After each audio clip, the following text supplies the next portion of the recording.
गंगानगर येथील रत्नदीप वसाहत गल्ली क्रमांक 3 मध्ये श्री सद्गुरु संत बाळूमामा महिला मंडळ यांच्या वतीने दरवर्षीप्रमाणे श्री संत बाळूमामांचा भंडार व हनुमान जयंती कार्यक्रम अत्यंत उत्साहात आणि भक्तिमय वातावरणात पार पडला।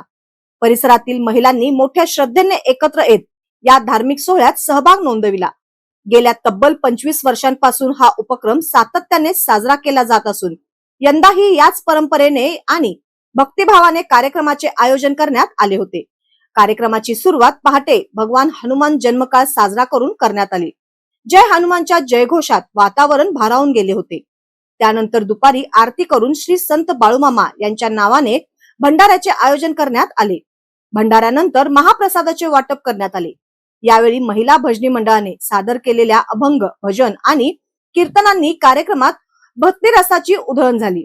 महिलांच्या एकजुटीने आणि श्रद्धेने साजरा झालेला हा सोहळा परिसरातील भाविकांसाठी विशेष आकर्षण ठरला।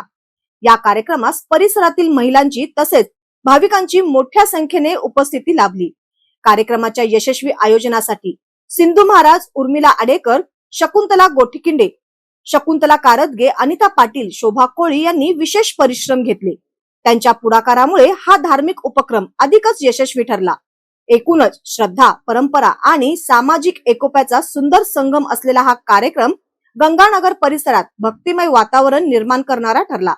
अशा उपक्रमांमुळे समाजात एकता, सद्भावना आणि धार्मिक संस्कार अधिक दृढ होत असल्याचे मत उपस्थितांनी व्यक्त केले।